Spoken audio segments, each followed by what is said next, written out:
ನಮಸ್ಕಾರ, good morning. 30 ನಿಮಿಷ 30 ಸುದ್ದಿಗೆ ಸ್ವಾಗತ. ನಾನು ಪೃಥ್ವಿರಾಜ್ ಹಾರ್ನಹಳ್ಳಿ.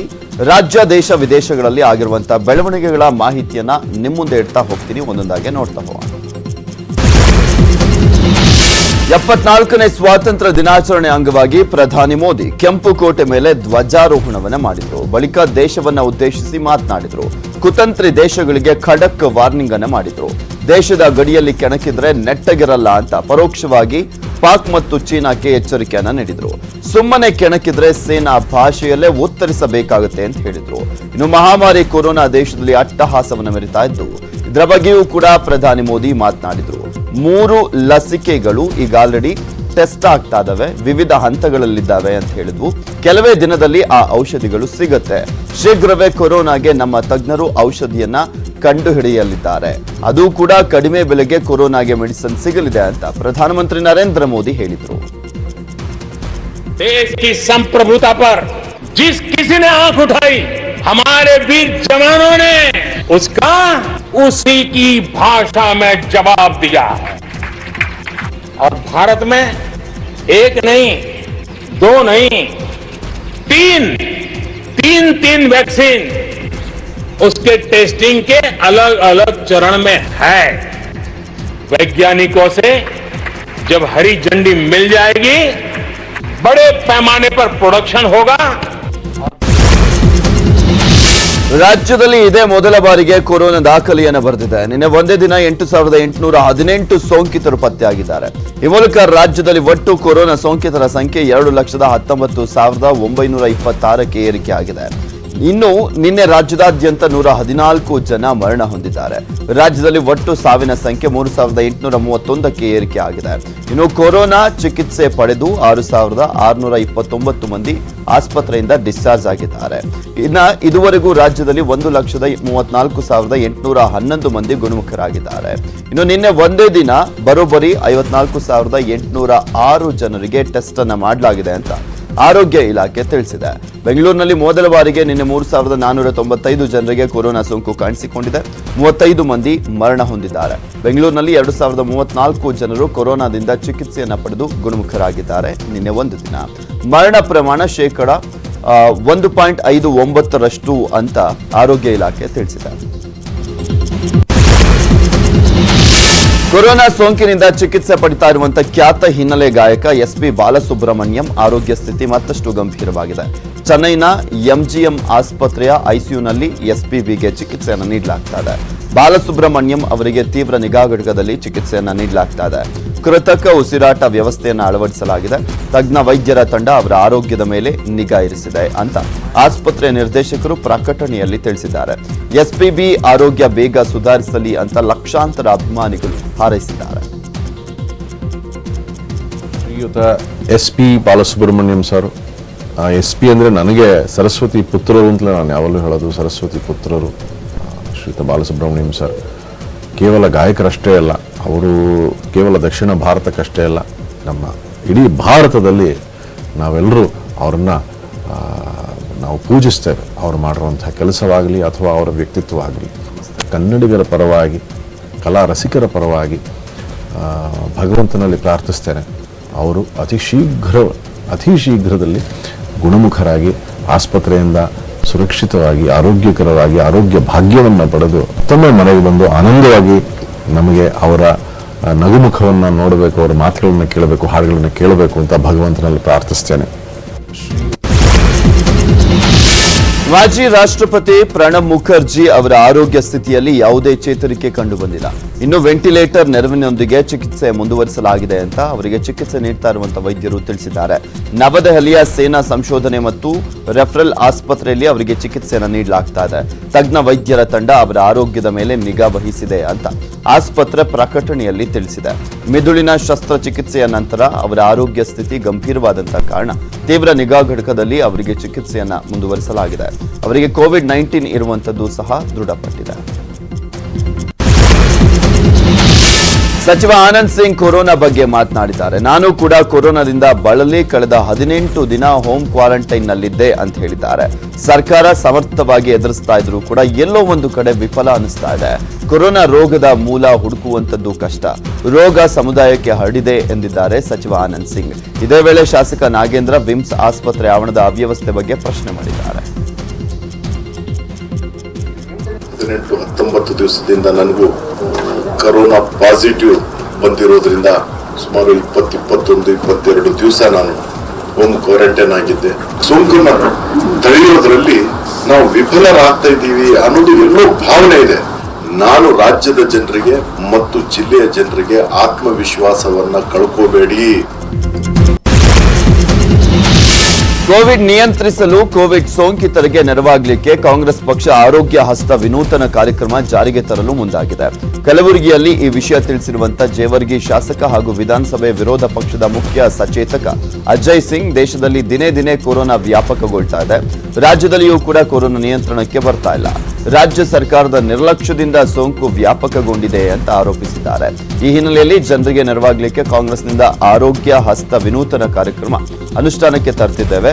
ಪ್ರತಿ ಗ್ರಾಮ ಪಂಚಾಯಿತಿ 2 ಕೊರೋನಾ ವಾರಿಯರ್ಸ್ ನೇಮಕ ಮಾಡಲು ತೀರ್ಮಾನಿಸಲಾಗಿದೆ. ಮನೆ ಮನೆಗೆ ತೆರಳಿ ಪರೀಕ್ಷಿಸಲಿದ್ದಾರೆ ಅವರು ಅಂತ ಹೇಳಿದ್ದಾರೆ.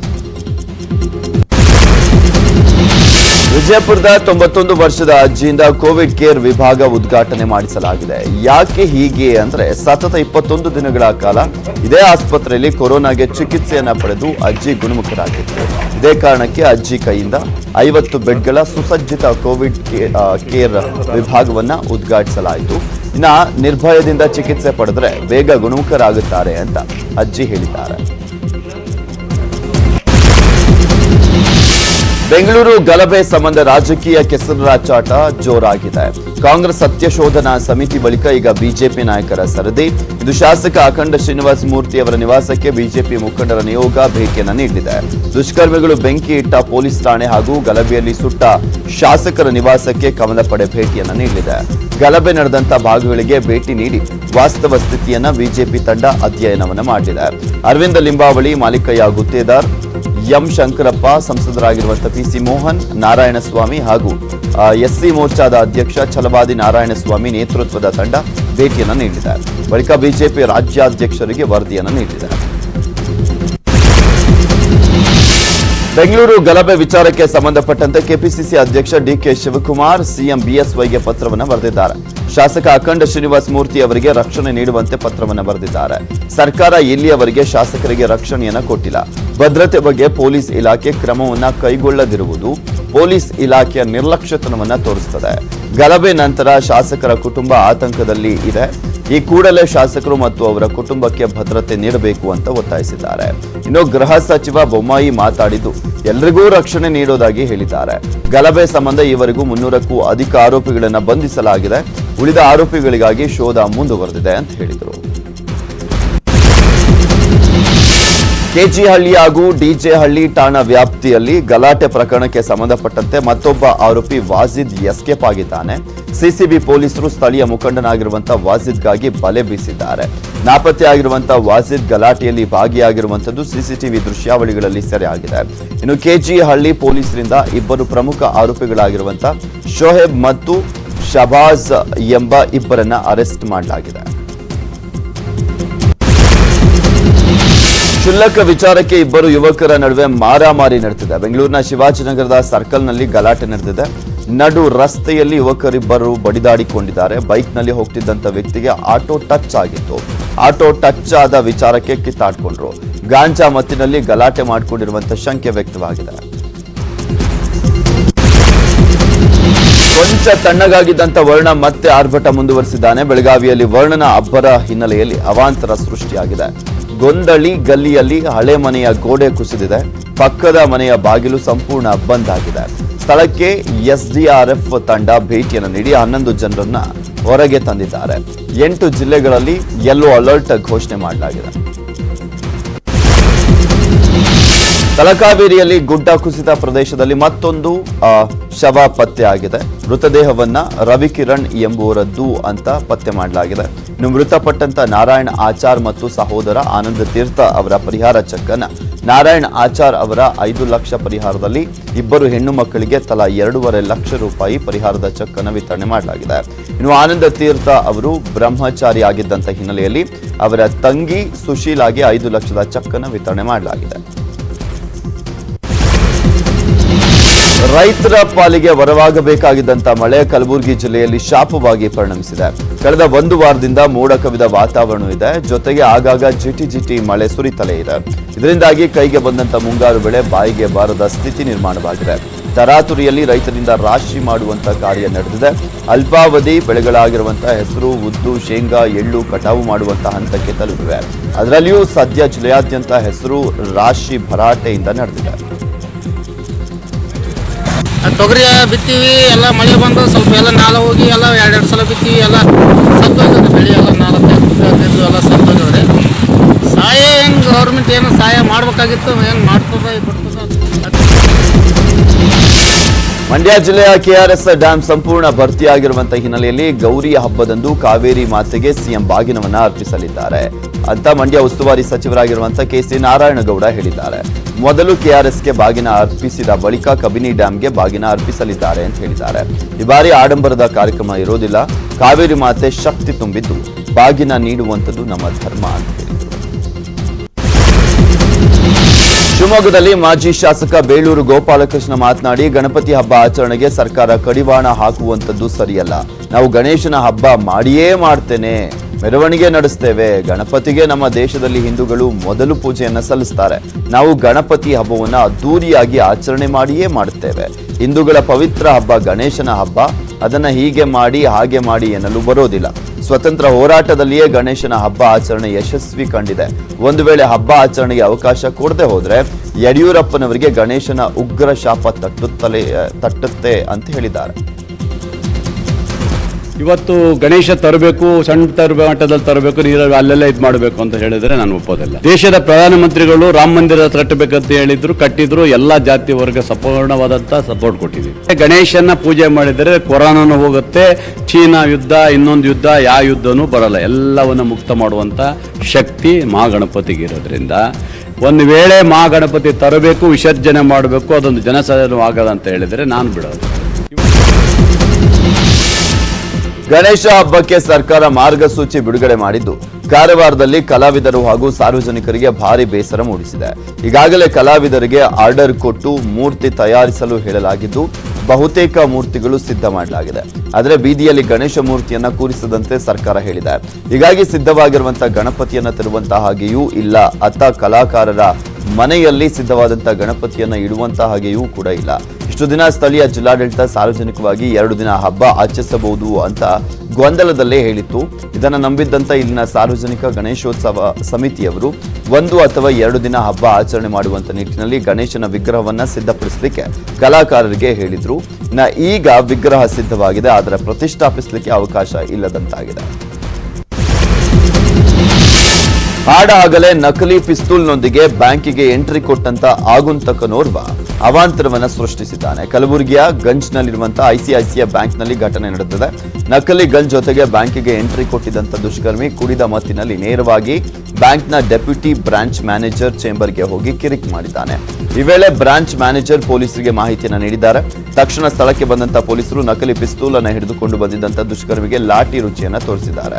ಕಲಬುರಗಿಯ ಮಿಜುಗುರಿ ನಿವಾಸಿ ಸುಲ್ತಾನ್ ಬ್ಯಾಂಕ್ನಲ್ಲಿ ಗೊಂದಲ ಸೃಷ್ಟಿಸಿದ ಕಿಡಿಗೇಡಿ ಎಣ್ಣೆ ಏಟಲ್ಲಿ ಬ್ಯಾಂಕ್ಗೆ ನುಗ್ಗಿರುವಂತಹ ಹಿನ್ನೆಲೆಯಲ್ಲಿ ಬ್ಯಾಂಕ್ ಸಿಬ್ಬಂದಿ ಯಾವುದೇ ದೂರನ್ನ ನೀಡಲು ಮುಂದಾಗಿಲ್ಲ. ಲಾಠಿ ರುಚಿ ತೋರಿಸ್ತಿದ್ದಂತೆ ಆಗುಂತಕ ತಪ್ಪಾಗಿದೆ, ಕ್ಷಮಿಸಿ ಪೊಲೀಸರ ಕಾಲಿಗೆ ಬಿದ್ದು ಕ್ಷಮೆಯನ್ನ ಕೇಳಿದ್ದಾನೆ. ಜೆಡಿಎಸ್ನ ಶಾಸಕ ಬಿ ಸತ್ಯನಾರಾಯಣ ಸಾವಿನಿಂದ ತೆರವಾದಂತಹ ಶಿರಾ ಕ್ಷೇತ್ರದಲ್ಲಿ ರಾಜಕೀಯ ಪೈಪೋಟಿ ಶುರುವಾಗಿದೆ. ಮಾಜಿ ಸಚಿವ ಜಯಚಂದ್ರ ಶಾಸಕನಿಲ್ಲದ ಕ್ಷೇತ್ರಕ್ಕೆ ತಾನೇ ಶಾಸಕ ಎಂಬಂತೆ ಹೇಮಾವತಿ ನದಿ ನೀರಿಗೆ ಬಾಗಿನವನ್ನ ಅರ್ಪಿಸಿದ್ದಾರೆ. ಜಯಚಂದ್ರರ ಈ ನಡೆ ಜಿಲ್ಲಾ ಉಸ್ತುವಾರಿ ಸಚಿವ ಮಾಧುಸ್ವಾಮಿಯನ್ನ ಕೆರಳಿಸಿದೆ. ನೀರು ಬಿಟ್ಟಿದ್ ನಾವು, ಬಾಗಿನ ಅರ್ಪಿಸಿ ಕ್ರೆಡಿಟ್ ಅವರಿಗ ಅಂತ ಸಚಿವ ಮಾಧುಸ್ವಾಮಿ ಸಿಡಿಮಿಡಿಗೊಂಡಿದ್ದಾರೆ. ದಕ್ಷಿಣ ಕನ್ನಡ ಜಿಲ್ಲೆ ಪುತ್ತೂರು ತಾಲೂಕಿನ ಉಪ್ಪಿನಂಗಡಿಯ ಕೊಟೇಲು ಸೇತುವೆ ಬಳಿ ನದಿಯನ್ನೇ ಕಬಳಿಸಿದ್ದಾರೆ ಎನ್ನುವ ಆರೋಪ ಕೇಳಿಬಂದಿದೆ. ನೇತ್ರಾವತಿ ನದಿಯನ್ನ ಕಬಳಿಸಿದ ಎನ್ನುವ ಆರೋಪ ಸಾರ್ವಜನಿಕರಿಂದ ನಿರಂತರವಾಗಿ ಕೇಳಿಬಂದಿತ್ತು. ನ್ಯೂಸ್ 18 ಕೂಡ ವರದಿಯನ್ನ ಮಾಡಿತ್ತು. ಆದರೆ ರಾಜಕೀಯ ಒತ್ತಡಕ್ಕೆ ಮಣಿದು ತೆರವು ಮಾಡಿರಲಿಲ್ಲ. ಇತ್ತೀಚೆಗೆ ಉಪ್ಪಿನಂಗಡಿ ಗ್ರಾಮ ಪಂಚಾಯತ್ ತನ್ನ ವ್ಯಾಪ್ತಿಯ ಅಕ್ರಮ ಗೂಡಂಗಡಿಗಳನ್ನ ತೆರವುಗೊಳಿಸಿದ ಬಳಿಕ ಈ ಕಟ್ಟಡವನ್ನ ತೆರವು ಮಾಡಬೇಕು ಎನ್ನುವ ಒತ್ತಡ ಮತ್ತೆ ಕೇಳಿಬಂದಿದೆ. ಉಳಿದ ಸುದ್ದಿ ನೋಡೋಣ ಒಂದು ಚಿಕ್ಕ ಬ್ರೇಕ್ ಆದ್ಮೇಲೆ.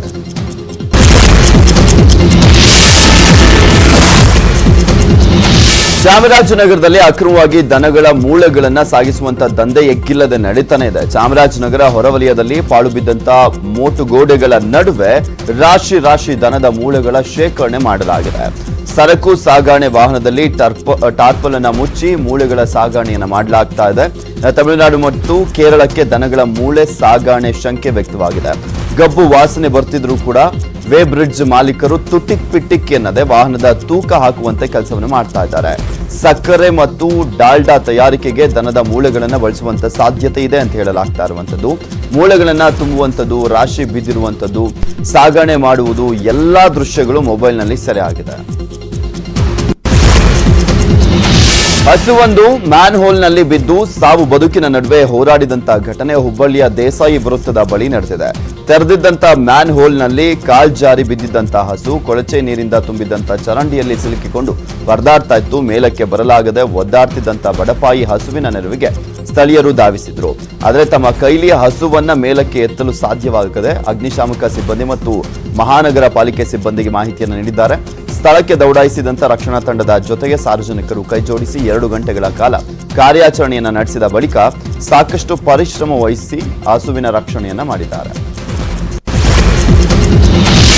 ಮಾಜಿ ಪ್ರಧಾನಿ ಮನಮೋಹನ್ ಸಿಂಗ್ ಕಚೇರಿ ಹೆಸರಲ್ಲಿ ನಕಲಿ ಇನ್ಸ್ಟಾಗ್ರಾಂ ಖಾತೆ ತೆರೆದು ದೇಣಿಗೆ ಸಂಗ್ರಹಿಸಿದಂತಹ ಆರೋಪದಲ್ಲಿ ಯುವಕನೊಬ್ಬನನ್ನ ಪೊಲೀಸರು ಬಂಧಿಸಿದ್ದಾರೆ.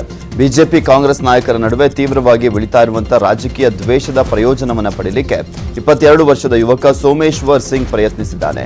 ಈತ ಡೆಹ್ರಾಡೂನ್ನ ಡನ್ ಬಿಸಿನೆಸ್ ಕಾಲೇಜಿನಲ್ಲಿ ಉನ್ನತ ಶಿಕ್ಷಣವನ್ನ ಪಡೆದಿದ್ದಾನೆ ಎನ್ನಲಾಗ್ತಾ ಇದೆ. ನಕಲಿ ಇನ್ಸ್ಟಾಗ್ರಾಂ ಪ್ರೊಫೈಲ್ ಖಾತೆಗೆ ಲಿಂಕ್ ಹೊಂದಿರುವಂತಹ ಪೇಟಿಎಂ ಮೂಲಕ ಡಿಜಿಟಲ್ ಪೇಮೆಂಟ್ ದೇಣಿಗೆ ನೀಡುವಂತೆ ಯುವಕ ಮನವಿಯನ್ನ ಮಾಡಿದ್ದಾನೆ ಅಂತ ಹೇಳಲಾಗ್ತಾ ಇದೆ. 74ನೇ ಸ್ವಾತಂತ್ರ್ಯೋತ್ಸವವನ್ನ ಭಾರತದಲ್ಲಿ ಮಾತ್ರವಲ್ಲ ದೇಶ ಪ್ರೇಮಿಗಳು ಬ್ರೆಜಿಲ್ನಲ್ಲೂ ಕೂಡ ಆಚರಿಸಿದ್ದಾರೆ. ಬ್ರೆಜಿಲ್ನ ಪರಾನಾ ರಾಜ್ಯದ ರಾಜಧಾನಿ ಕುರಿಟಿಬಾ ನಗರದಲ್ಲಿ ಕನ್ನಡಿಗ ರಾಯಚೂರಿನ ರಂಗರಾವ್ ದೇಸಾಯಿ ಕುಟುಂಬ ತಮ್ಮ ಮಗಳ ಶಾಲೆಯಲ್ಲಿ ಭಾರತದ ರಾಷ್ಟ್ರ ಧ್ವಜಾರೋಹಣವನ್ನು ಮಾಡಿ ದೇಶಭಕ್ತಿಯನ್ನ ಮೆರೆದಿದ್ದಾರೆ. ಮಕ್ಕಳಾದಂಥ ಲಹರಿ ದೇಸಾಯಿ ರಘುಮಾನ್ಯ ಇಂಟರ್ನ್ಯಾಷನಲ್ ಸ್ಕೂಲ್ನಲ್ಲಿ ಧ್ವಜಾರೋಹಣವನ್ನು ಮಾಡಿದ್ದಾರೆ. ತಾಯಿ ಸುವರ್ಣ ದೇಸಾಯಿ, ಹೆಂಡತಿ ಅಶ್ವಿನಿ ದೇಸಾಯಿ ಹಾಗೂ ಮಕ್ಕಳ ಜೊತೆ ರಾಷ್ಟ್ರಗೀತೆಯನ್ನ ಹಾಡಿ ಶಾಲೆ ಸಿಬ್ಬಂದಿಗೂ ಕೂಡ ಭಾರತ ಸ್ವಾತಂತ್ರ್ಯ ದಿನಾಚರಣೆಯ ಮಹತ್ವವನ್ನು ತಿಳಿಸಿದ್ದಾರೆ.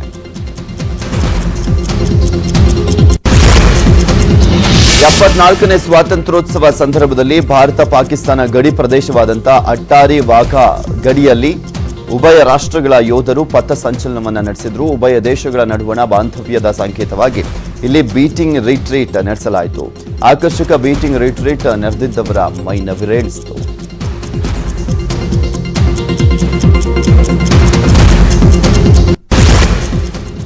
ಮತ್ತಷ್ಟು ಅಪ್ಡೇಟ್ಸ್ ಅನ್ನು ನೀಡ್ತೀನಿ, ಆದರೆ ಅದಕ್ಕೂ ಮುಂಚೆ ಒಂದು ಸ್ಮಾಲ್ ಬ್ರೇಕ್. Welcome back. ಉಳಿದ ಪ್ರಮುಖ 5 ಸುದ್ದಿಗಳನ್ನ ಒಂದೊಂದಾಗಿ ನೋಡ್ತಾ ಹೋಗೋಣ. ಸ್ಕೂಲ್ ಕ್ಯಾಪ್ಟನ್ ಮಹೇಂದ್ರ ಸಿಂಗ್ ಧೋನಿ ಅಂತಾರಾಷ್ಟ್ರೀಯ ಕ್ರಿಕೆಟ್ ಜೀವನಕ್ಕೆ ವಿದಾಯವನ್ನ ಹೇಳಿದ್ದಾರೆ. ಇನ್ಸ್ಟಾಗ್ರಾಂನಲ್ಲಿ ನಿವೃತ್ತಿಯನ್ನ ಘೋಷಣೆ ಮಾಡಿದ್ದಾರೆ. ಮಹೇಂದ್ರ ಸಿಂಗ್ ಧೋನಿ 2 ಬಾರಿ ಭಾರತಕ್ಕೆ ವರ್ಲ್ಡ್ ಕಪ್ ಅನ್ನ ತಂದುಕೊಡುವಲ್ಲಿ ಯಶಸ್ವಿಯಾಗಿದ್ದಂತ ಧೋನಿ, ನನ್ನ ನಿವೃತ್ತಿ ಜೀವನ ರಾತ್ರಿ 7:29 ಜಾರಿಗೆ ಬರಲಿದೆ ಅಂತ ಬರೆದುಕೊಂಡಿದ್ದಾರೆ.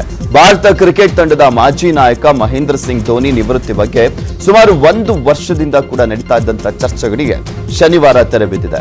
ನಿಮ್ಮೆಲ್ಲರ ಪ್ರೀತಿ ಮತ್ತು ಬೆಂಬಲಕ್ಕೆ ಧನ್ಯವಾದಗಳು. 39 ವರ್ಷದ wicket keeper cum batsman Mahendra Singh Dhoni ತಮ್ಮ ಇನ್ಸ್ಟಾಗ್ರಾಂನಲ್ಲಿ ಬರೆದುಕೊಂಡಿದ್ದಾರೆ. ಭಾರತ ತಂಡವು ಧೋನಿ ನಾಯಕತ್ವದಲ್ಲಿ 2007ರ T20 ವಿಶ್ವಕಪ್ ಮತ್ತು 2011ರಲ್ಲಿ ಏಕದಿನ ವಿಶ್ವಕಪ್ ಅನ್ನ ಗೆದ್ದಿತ್ತು. ಚಾಂಪಿಯನ್ಸ್ ಟ್ರೋಫಿ ಕಪ್ ಅನ್ನ ಕೂಡ ಧೋನಿ ಕ್ಯಾಪ್ಟನ್ಸಿ ಪಾಲಾಗಿತ್ತು. 2014ರಲ್ಲಿ ಧೋನಿ ಟೆಸ್ಟ್ ಕ್ರಿಕೆಟ್ಗೆ ನಿವೃತ್ತಿಯನ್ನ ಘೋಷಿಸಿದ್ರು. ಆದರೆ ಐಪಿಎಲ್ನಲ್ಲಿ ಧೋನಿ ಆಟ ಮುಂದುವರಿಸಲಿದ್ದಾರೆ. ಅಂತಾರಾಷ್ಟ್ರೀಯ ಕ್ರಿಕೆಟ್ಗೆ ಟೀಂ ಇಂಡಿಯಾ ಮಾಜಿ ನಾಯಕ ಎಂಎಸ್ ಧೋನಿ ವಿದಾಯ ಘೋಷಿಸಿದ ಬೆನ್ನಲ್ಲೇ ಸುರೇಶ್ ರೈನಾ ಸಹ ಗುಡ್ ಬೈ ಹೇಳಿದ್ದಾರೆ. ಸಾಮಾಜಿಕ ಜಾಲತಾಣದ ಮೂಲಕ ಸುರೇಶ್ ರೈನಾ ನಿವೃತ್ತಿ ಬಗ್ಗೆ ಘೋಷಿಸಿರುವಂತದ್ದು. 2005ರಲ್ಲಿ ಸುರೇಶ್ ರೈನಾ ಕ್ರಿಕೆಟ್ ಬದುಕಿಗೆ ಪಾದಾರ್ಪಣೆಯನ್ನು ಮಾಡಿದರು. ಬ್ರೇಕ್ ಜಾಮ್ ಆಗಿ ಸರ್ಕಾರಿ ಬಸ್ ಪಲ್ಟಿಯಾಗಿ 4 ಪ್ರಯಾಣಿಕರು, ಬಸ್ ನಿರ್ವಾಹಕ ಗಾಯಗೊಂಡ ಘಟನೆ ಬಾಗಲಕೋಟೆಯ ಹುನಗುಂದ ಪಟ್ಟಣದ ಕೋರ್ಟ್ ಬಳಿ ನಡೆದಿರುವಂತದ್ದು. ಗಾಯಗೊಂಡವರನ್ನ ಇಳಕಲ್ ಸರ್ಕಾರಿ ಆಸ್ಪತ್ರೆಗೆ ದಾಖಲು ಮಾಡಲಾಗಿದೆ. ಕರ್ನಾಟಕ ಪ್ರದೇಶ ಕುರುಬರ ಸಂಘದ ಅಧ್ಯಕ್ಷರಾದಂತಹ ಕೃಷ್ಣ ನಿಧನರಾಗಿದ್ದಾರೆ. ಕುರುಬ ಸಂಘದ ಅಧ್ಯಕ್ಷರ ನಿಧನಕ್ಕೆ ಮಾಜಿ ಮುಖ್ಯಮಂತ್ರಿ ಸಿದ್ದರಾಮಯ್ಯ ಸಂತಾಪವನ್ನು ಸೂಚಿಸಿದ್ದಾರೆ. ಈ ಕ್ಷಣದ 30 ನಿಮಿಷ 30 ಸುದ್ದಿ. ಮತ್ತಷ್ಟು ಸುದ್ದಿಗಳನ್ನ 8 ಗಂಟೆಯ 3 ಬಿಗ್ ಬ್ರೇಕಿಂಗ್ ನ್ಯೂಸ್ ನಲ್ಲಿ ಹೊತ್ತು ತರ್ತೀನಿ. ನೋಡ್ತಾ ಇರಿ ನ್ಯೂಸ್ 18 ಕನ್ನಡ. ಜಾಲ ನಮ್ಮದು, ಬಲ